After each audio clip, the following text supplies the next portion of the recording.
No, it wasn't me. I was surprised too. Prince William came out on top.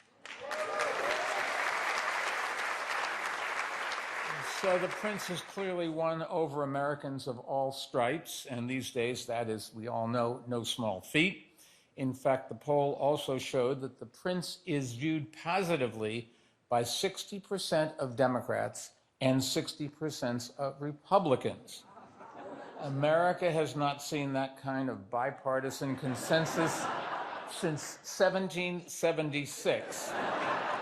But this time we're all drinking to the king's health. Seriously, it's an honor to welcome Prince William to New York City, and I want to thank him for bringing us here today. Now, there are prizes for a lot of different things, from music to movies to theater, and every year the world's greatest artists and scientists are presented with the Nobel Prize in their respective fields.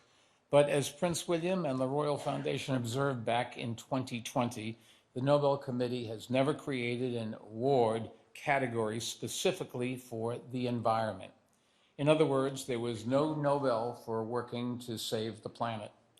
And so he decided to create one. And in some ways, the Earthshot Prize is even more important than a Nobel, which honors breakthroughs that have already occurred by focusing on new innovations and promising ideas and engaging young people and future leaders.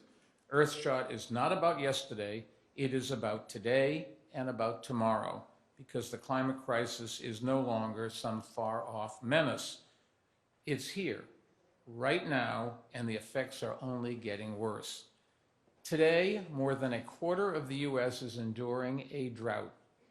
Entire continents have suffered under wildfire smoke, and entire towns have been burned to the ground or devastated by flooding, and that's just over the last 3 months.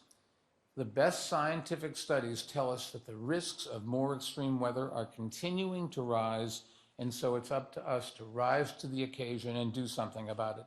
And Prince William is helping the next generation lead the way by building on his father and grandmother's dedication to environmental stewardship. When the prince first mentioned the creation of this prize, I was glad to come on board as an advisor and its first financial supporter, because I knew back then that once the word got out, a lot of people would want to get involved, including our environmental team at Bloomberg Philanthropies. The prince, as is obvious, he's in a unique position to bring people together, as you can see here today, and he's found many ways to do that through his leadership of the Earthshot Prize. Our team was part of the project's development process, and we worked with the prince and his team to ensure that the prize would not only spark innovative new ideas, but also help scale them up. Just recently, I had the chance to meet again with one of our mentees, a young woman named Vi Talakoan from New Caledonia in the South Pacific Islands.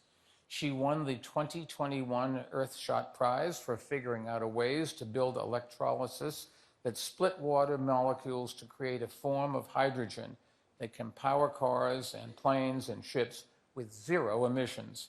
Not too shabby for someone who still hasn't turned 30. It's a long ways away from where I am. Getting the chance to meet with her and her very supportive mother, and also to hear about how she founded a company to scale, her innovation underscores just how exciting the outcomes of this prize can be.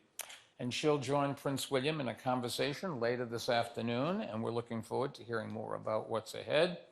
Every finalist we recognize here today has the same kind of potential, and it really is exciting. I also want to recognize the leadership of Earthshot CEO Hannah Jones, who along with Prince William has helped turn the Earthshot Prize into a global platform with a scale and scope that continues to grow.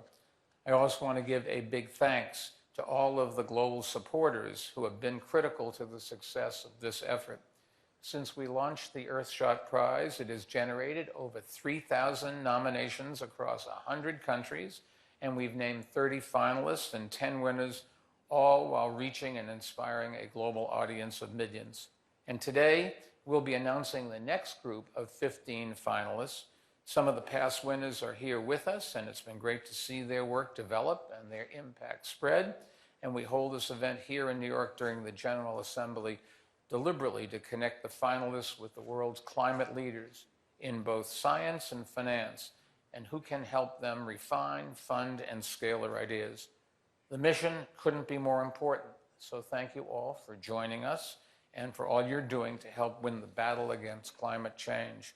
Just watch television every day. It's another disaster someplace in the world, and we've just not even paid attention to when 10,000 people drown in one day and one mishap, and we go on living our lives.